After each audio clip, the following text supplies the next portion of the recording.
lahir Jombang 17 Januari 2003, alamat Dusun Sumberakung RT 2 RW 4 Desa Sumberakung Kecamatan Perak, nomor WA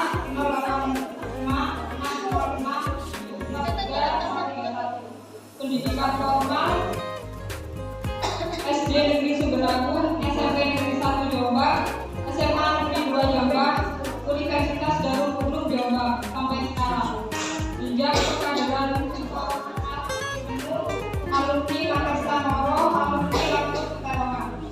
Pengalaman organisasi di Penuh, sekretaris di Penuh Ranting Sumberakung, ketua di Penuh Ranting Sumberakung, anggota organisasi PAC Perak, ketua di Penuh PAC Perak, dan koordinasi organisasi PT Perak. Agar diskusi pada hari ini dapat berjalan lancar, untuk penyampaian acara maka dalam penyampaian materi durasi waktu 20 menit dan sesi tanya jawab 10 menit. Setelah pemaparan materi selesai, kepada pemateri dipersilakan memaparkan materi.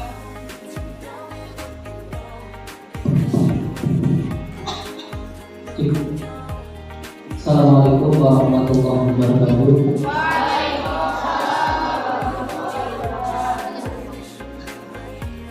Sudah ngantuk rekan-rekan? Sudah. Oh, sudah atau belum? Sudah. Biar ngantuk sudah biasa ya kita jargon dan semangat. Jadi tombolnya ngantuk terus kita pakai obat segala macam itu jargon. Ayo kita semangat. Gue semangat dengan melihat manfaat. Ini sing jawab semangat tak dongano segala cita-citanya terkabul. Yang habis ini lulus SMA diterima di perguruan tinggi pendidikan.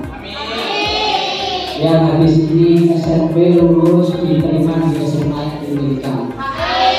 Ini mari jawab bareng. Ibnu Jaya. IPPNU.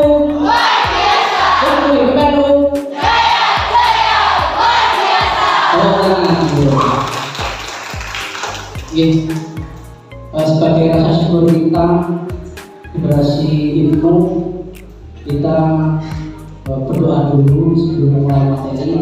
Kita kirim Fatihah kepada muassis Nahdlatul Ulama dan khususnya muassis IPPNU. Ila hadratin Nabi Mustafa Muhammad sallallahu alaihi wasallam wa alihi wasahbihi wa tabi'in. Amin.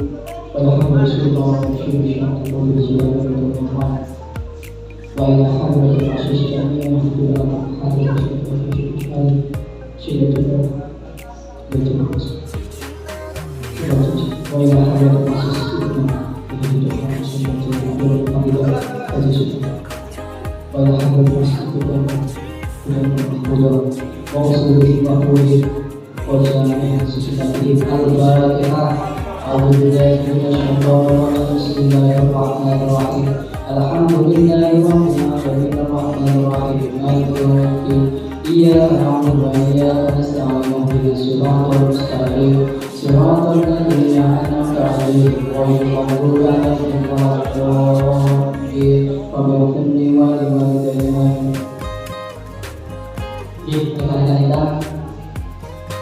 kami diminta untuk mengisi materi tentang keilmuan. Jadi segala penjuru itu awalnya dari Ibnu. Baik IPPNU, organisasi manapun, paling dasar itu adalah Ibnu. Mengobat di next lanjut dulu. Terus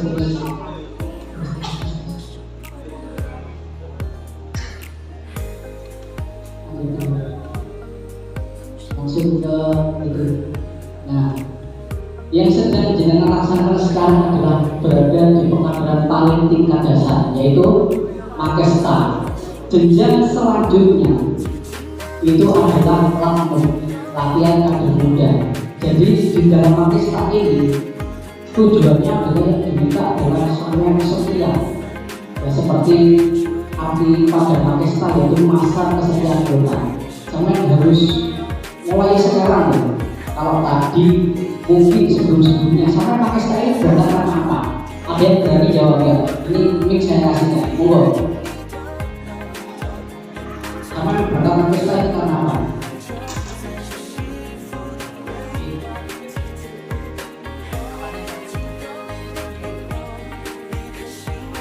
Yang nama dan Assalamualaikum warahmatullahi wabarakatuh. Perkenalkan, nama saya Revalina Purwanida dari kelas 2. Menjawab pertanyaan dari Bapak Masni. Dari pertanyaan kami, alasan saya dapat untuk mengikuti madrasah ini selain untuk pribadi adalah karena saya memiliki cita untuk melanjutkan dalam keorganisasian, yaitu mau melanjutkan lagu dan lagu pengajarannya.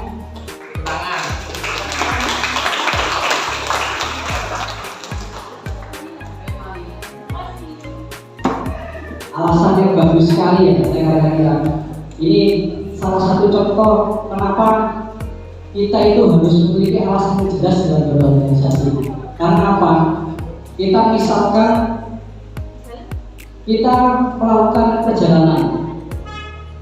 perjalanan itu misalkan kita naik bis. Kalau kita syukur naik saja tanpa adanya tujuan, kira-kira bingung nggak? Bingung ya? Bingung kan? Contoh kedua, misalkan kita naik kapal, terus kita syukur naik kapal, kita tanpa ada tujuan yang jelas, pokoknya syukur lupa. Kira-kira bingung nggak sampai bakal mendarat di mana? Ya kan? Berarti posisi alasan sampai berorganisasi itu penting sekali. Jadi kalau sekarang ditata lagi artinya, ditata lagi niatnya. Saya tanya lagi, sampai yang biasanya dilakukan setiap hari itu apa? Kegiatannya setiap hari sampai pulang apa contohnya? Sholat pasti bu, soalnya muslim ya, muslim semua kan? Muslim. Kenapa sampai sholat? Wajiban, jelas kan? Makanya sampai punya alasan untuk melakukan itu setiap hari. Ya, karena kewajiban. Nah, jadi plung itu juga gitu. Sampai kok temennya misalkan, hari kok melok Pakistan, kita melok. Sampai alasannya hanya sebatas teman ikut. Ketika teman sampai yang satunya tidak ikut, sampai bisa dipastikan kegiatan ke depan bakal tidak ikut. Begitu ya? Oke, bisa dipahami ya. Nah, itu yang tengah itu adalah kaderisasi formal, yang dasar itu Pakistan, tingkat menengah itu lakmut, tingkat tertinggi itu laut. Nah, itu saya minta semua yang ada di sini jangan berhenti sampai Pakistan saja, lanjutkan sampai tuntas. Bisa ya rekan-rekan? Oh, dengan saya kalau bisa, aku yakin. Ya. Oke, next. Nah, apa itu IPNO? Ini kita masuk secara definisi. IPNO singkatan dari Ikatan Pelajar Nahdlatul Ulama yang merupakan badan otonom dari NU. Sama harus bisa membedakan antara badan lembaga dan badan otonom. Di otonomnya ini, badan NU itu berarti dia satu lingkup dengan NU. Tapi kalau badan otonom dia punya otoritas sendiri untuk mengatur organisasi itu. Bisa dipahami ya? Pelan-pelan ya, nggak apa-apa ya. Terus tugasnya kita di kalangan pelajar ini apa? Tugas utamanya adalah membantu melaksanakan kebijakan NU pada kalangan santri dan pada putra. Tadi sudah dapat materi Ahlus Sunnah wal Jamaah sama ke-NU-an. Jadi ada dikasih tahu tradisi-tradisi amalnya NU. Belum? Sholawatan itu termasuk tradisi amalnya NU apa belum? Masuk ya. Sampai sering ikut betul rutinan di rantai-rantai. Teman-teman. Beliau gak yakin. Terus tahmil itu termasuk amalia ilmu apa boleh? Manakipan, sholawatan. Jadi tujuan podcast ini sampai itu harus yakin bahwa amalia ilmu ini itu adalah hal yang baik dan hal yang harus kita lakukan. Oke. Terus umur di ilmu itu berapa? Ini sesuai dengan PRT ilmu itu rentang umurnya 13 sampai 24 tahun. Mas, saya masih umur 12 tahun, tapi juga ilmunya gimana? Selama sampai bisa berkomitmen ikut, tidak ada masalah. Yang penting adalah komitmen. Betul ya? Terus panggilan di ilmu itu ada panggilan resmi. Kalau misalkan di organisasi Karang Taruna itu panggilan PKK. Jadi forum seperti ini itu adalah forum resmi yang mana saya harus memanggil dengan sebutan rekan dan juga rekanita. Oke, next. Nah, dalam berkehidupan berbangsa dan bernegara, asas ilmu itu juga berpedoman pada Pancasila dan Undang-Undang 1945. Ini mutlak, tidak bisa diganti-ganti. Pokoknya sampai ikut satu gerakan kalau itu afiliasinya tidak setuju sama Pancasila, segera sama negara. Oke. Dalam berkelas 3, ilmu berhaluan ahli sunnah wal jamaah. Tadi komentar ya, ahli sunnah wal jamaah. Lanjut.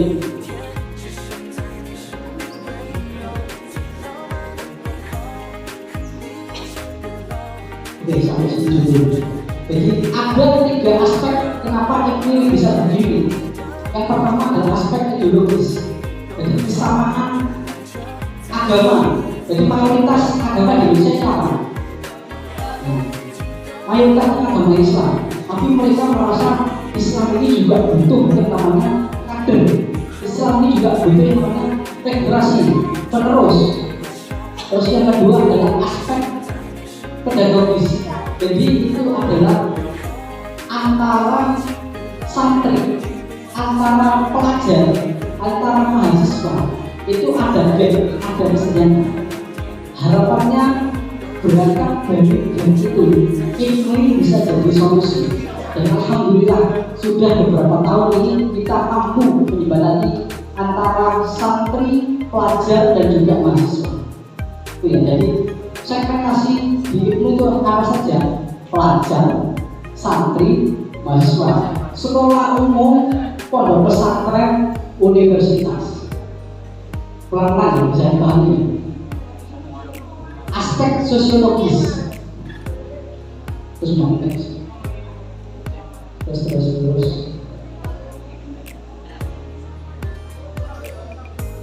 Stop sampai di sini dulu. Jadi rekan-rekannya, ilmu itu tidak syukur-syukur jadi ilmu besar seperti sekarang. Jadi ilmu awalnya itu adalah jamiah kecil yang sampai ikuti seperti gerakan sholawatan, tahlilan, awalnya berangkat dari situ semua, dan langsung bernama ilmu. Terus dari beberapa daerah itu merasa kegiatan seperti ini tuh butuh yang namanya wadah. Dari Surabaya ada yang namanya Samratul Mustaqim. Dari Surabaya juga mendirikan yang namanya Persano. Malah ada PAMU, ada IMNU, ada Ijtima'ul Tawahiyah dan Syubhanul Muslim dari Madura. Ada Ikatan Balik Nahdlatul Ulama, Perpeno, IPNO dan IPNO. Jadi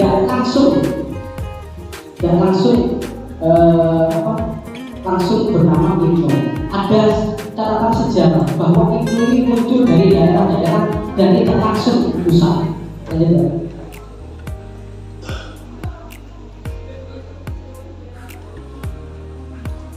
Akhirnya ada 5 orang pelopor dari 5 daerah, dari Semarang, dari Solo, dari mana?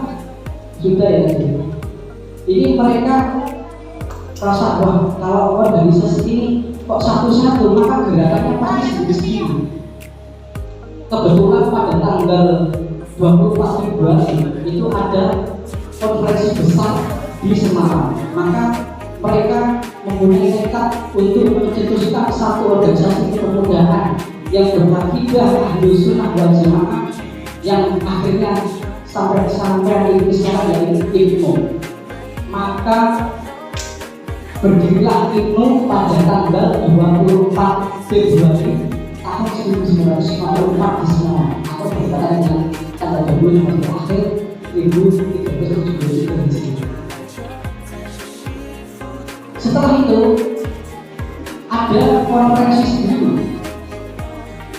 Hasil dari konferensi sendiri ini itu adalah ketua pertama. Siapa ketua pertama itu? Yang tahu? Ini siapa? Sebutkan nama dulu. Nama dari mana?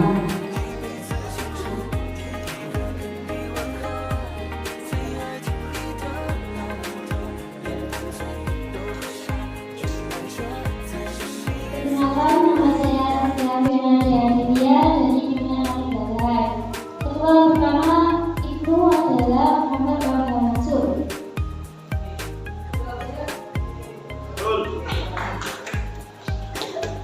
Tangan yang meriah.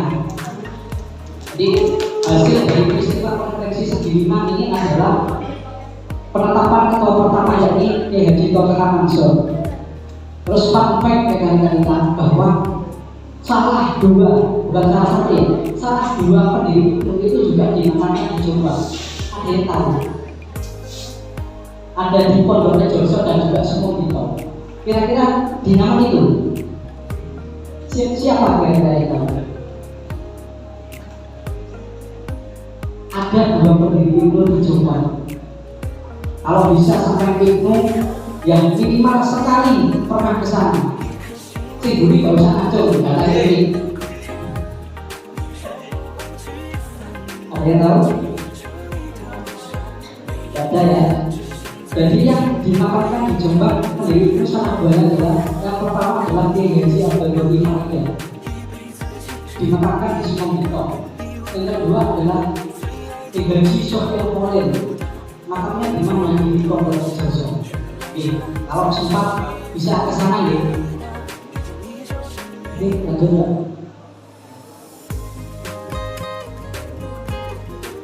Kita SBX sebentar ya. Jadi kalau saya bilang tepuk pagi itu sampai tepuk sekali, bisa ya? Gak usah masih bisa cek tuh. Kalau saya bilang tepuk pagi 1 kali, tepuk siang 2 kali, tepuk sore 3 kali, malam gak usah tepuk. Bisa ya? Bisa. Kita tes dulu, saya buatkan. Tepuk pagi orang serempak, tepuk pagi, tepuk siang, tepuk sore, malam, tepuk sore, malam. Oke, kembali ke laptop. Setelah konferensi segini, jadi segini itu maksudnya begini, ada 5 perwakilan yang berdekat ke Muktamar MUI Surabaya. Jadi mereka ini yang pertama itu masih ikut pada tanggal 24 Februari itu masih belum kembali diri sendiri, belum diakui legalisasinya. Jadi mereka akhirnya minta bahwa IPNU ini organisasi yang berdiri sendiri pada Muktamar MUI. Lanjut.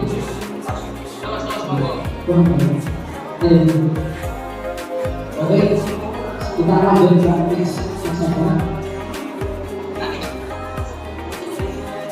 Terus, oke, stop. Jadi IPNU itu yang pertama mempunyai pertemuan besar yang namanya kongres, tapi namanya dengan support kongres. Yang pertama itu muktamar dulu, ada transisi, jadi muktamar terus ke kongres. Oke, nanti bisa dibaca di sini ya. Kita mempercepat waktu aja, soalnya waktunya ya dari next ya.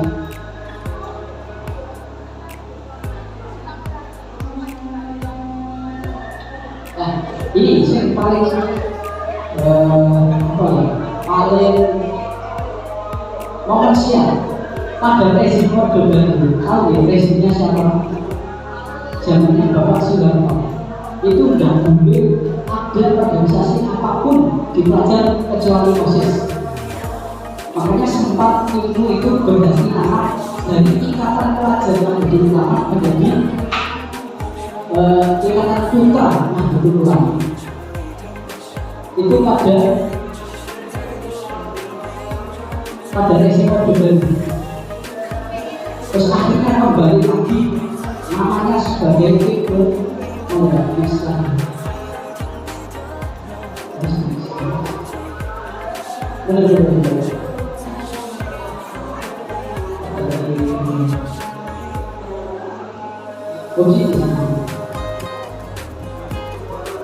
Ya kira-kira periode itu tahun 2003 itu kembali karena dari Ikatan Pelajar Putra Nahdlatul Ulama menjadi Ikatan Pelajar Nahdlatul Ulama. Ya, sampai sini bisa dipahami ya, diikuti pelan-pelan saja. Next. Nah, ini kita diikut harus memiliki sifat keterpelajaran. Apa itu? Salah satunya militan itu bebas, kemudian semangat. Sampai ketika mendengar itu saja itu sudah semangat, apalagi diajak kegiatan. Terus yang kedua, kekaderan, bahwa pengkaderan itu bukan hanya tanggung jawab seorang ketua saja, tapi semua anggota itu bertanggung jawab. Bisa diikuti pelan-pelan. Baik. Terus yang ketiga, organisasi sifatnya kemasyarakatan. Disitu kebangsaan dan kebangsaan. Nah, fungsi itu yang kita lakukan fungsi itu. Fungsi itu adalah organ.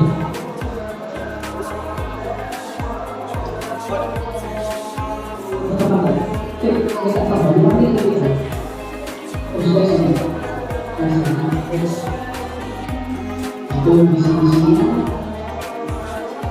Terus itu adalah dunia sebelum dan perang di kita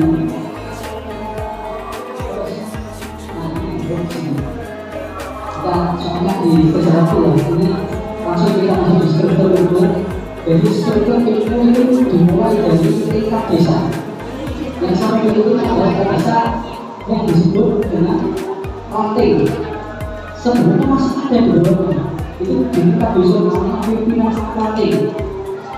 Terus kalau di lembaga pendidikan, lembaga pesantren itu dinamakan pimpinan komisariat.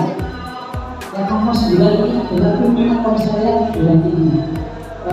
Hasil kemarin itu sudah tidak ada yang namanya PKPT. Jadi semua komisariat itu jadi satu namanya pimpinan komisariat. Misalkan di sini ada sekolah ini itu sudah tidak ada namanya pimpinan komisariat kembali ini. Yang ada hanya pimpinan komisariat. Lanjut di tingkat kecamatan,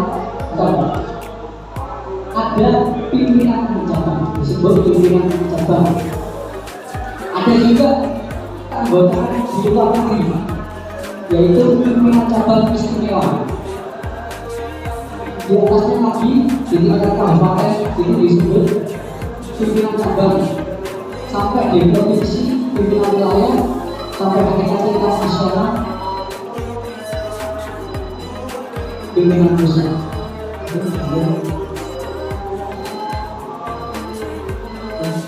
Ini Mas Nur, ada yang sudah apa? Banyak apa suka ya? Ini sudah mampir.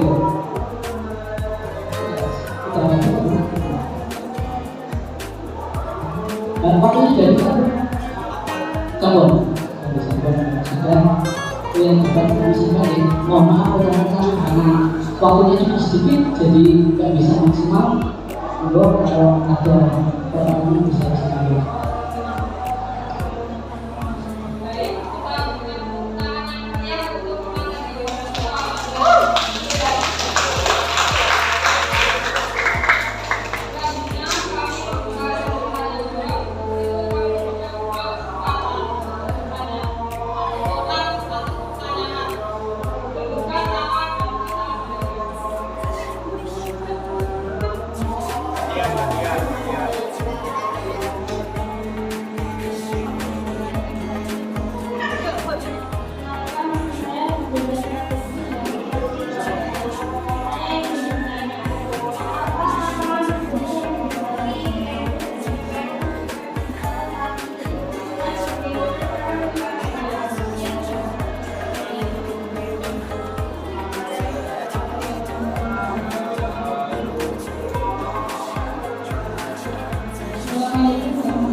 Pertanyaan saya, bagaimana caranya menjaga atau menggunakan hati generasi zaman sekarang untuk aktif dalam organisasi itu karena kalau saya zaman sekarang kan susah untuk cari terima kasih.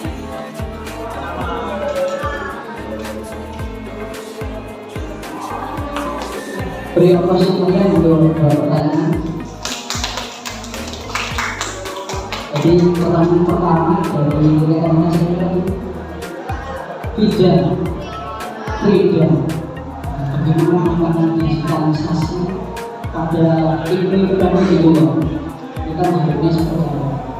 Era digitalisasi sekarang itu memang kalau kita mampu menguasai, kita juga bakal aman seperti itu. Karena seperti yang sudah mohon maaf ya. Sekarang ini digitalisasi itu bisa kita sebut dengan HP, bisa kita sebut dengan AI. Itu sampai bermodalkan yang 10.000 saja itu sudah bisa menguasai dunia. Karena apa? Harga paketan paling murah itu berapa sekarang? 5.000. Itu ya sampai paketan 5.000 tok itu bisa menguasai dunia. Jadi makanya hati-hati dalam mencari sesuatu. Pastikan sumbernya. Sesuatu itu disaring, jangan asal jangan asal di-share. Saring dulu baru sharing, gitu ya. Untuk kita tidak di zaman digitalisasi ini sebagai organisasi itu saring dulu baru sharing, gitu ya. Jadi informasi apapun itu jangan dibawa apa-apa, tapi dipahami dulu apakah ini benar-benar fakta. Kalau fakta bermanfaat baru boleh kita share. Karena yang sewu berkaca dari kasus-kasus di remaja ini memang luar biasa kasusnya. Makanya ini harus kita kontrol untuk bermain hakim. Ini apa? Cukup ya. Terus lanjut pertanyaan rekan-rekan Revalina. Mas, bagaimana ngajak teman-teman untuk masuk ngajak di PPKN? Itu memang tantangan kita semua. Karena mereka itu belum tahu. Gitu ya. Bisa diasumsikan itu memang belum tahu. Karena belum tahu apa itu PPKN. Kalau mungkin mereka tahu PPKN, maka mereka pasti semangat. Makanya sampai yang aktif saja, yang aktif untuk mengajar, jangan pernah menyerah. Karena dari pengalaman Mas di kita kali bisa tahu. Contoh di Undangan Sarawak. Kalau kita sekarang harusnya ya komunikasi dibandingkan dengan zaman dahulu. Zaman sekarang itu berbeda. Pengumuman desa ke HPL itu sudah sampai. Tapi bandingkan dengan zaman dulu, bagaimana komunikasi ini?